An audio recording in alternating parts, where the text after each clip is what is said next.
Hey guys, what's up? In today's video I'm going to be showing you how to defeat the boss Bonemass in Valheim. If you end up liking the video and find the video helpful and interesting, please smash the like button, comment down below, and if you really enjoyed the video, you can even subscribe. Let's get right into it. So what do you need for the boss fight? Well, you're going to need a melee weapon for this one, as using a bow and arrow is not going to do much damage at all to Bonemass. You're going to need a mace and a shield for the boss, and then the boss has an ability where he throws down some goo and summons some enemies.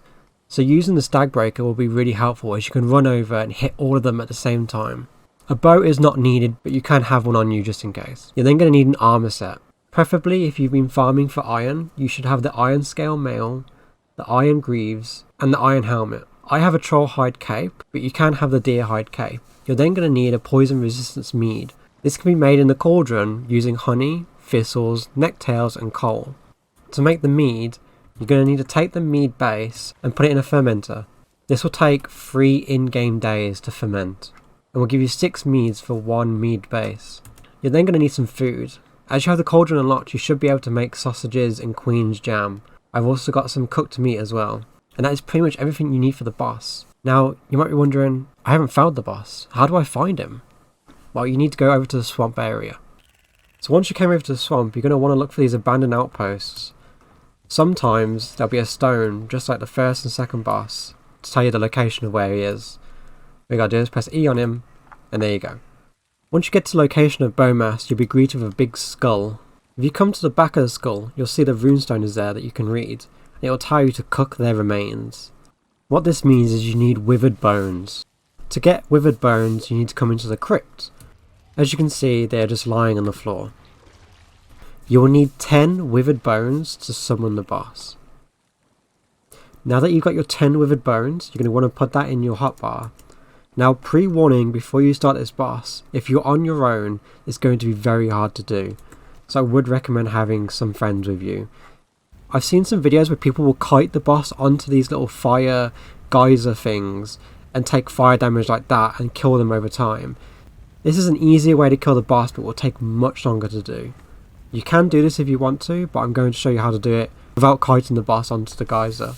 Right, now before you do the boss, you're going to want to eat, and you're going to want to take one of your poison resistant meads and put your stag breaker into your hotbar if it isn't there already. I will show you how much damage the bow will do. I currently have iron head arrows, and I'll show you how much damage it will do.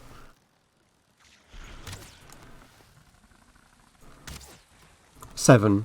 And you can see his health bar didn't move much at all. Here he is using his ability where he'll summon some enemies. He only summoned one that time, so I'm going to use my mace to kill it. This ability is like a AoE kind of dot damaging ability, so you don't want to stand inside of that. As you can see, the mace does a lot more damage than a bow would.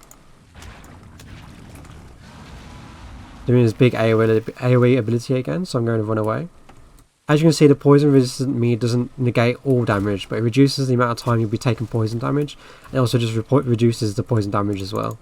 He's now using the ability where he throws some enemies down. There you go, some skeleton spawn this time.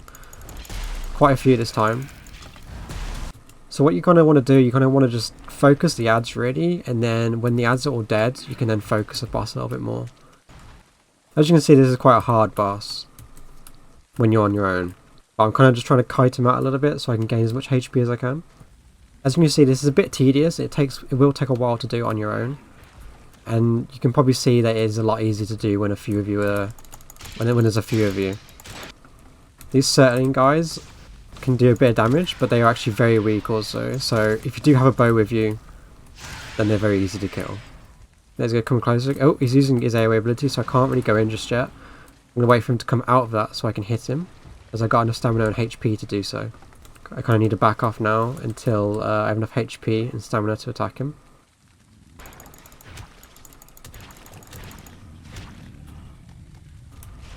There we go. You kind of just want to rinse and repeat this process of kiting him away till you have enough stamina and HP to attack, while also focusing the ads. Doesn't look like any ads spawned from that.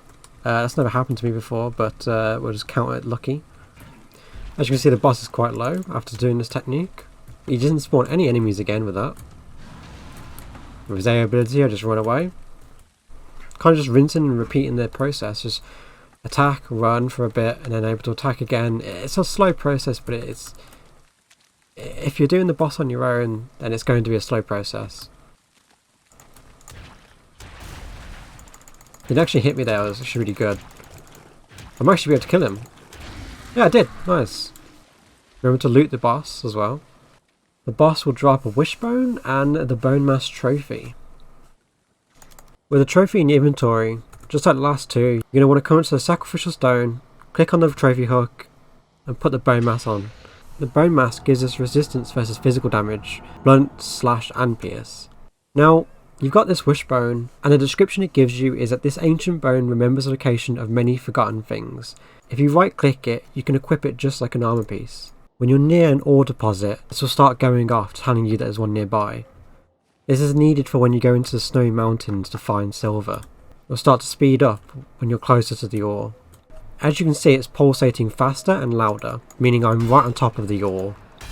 And here you go, silver vein. There you have it, silver ore. Well, there's everything I think you should need to know on how to defeat Bonemass, the third boss in Valheim, and what you'll need to do after you've defeated Bonemass.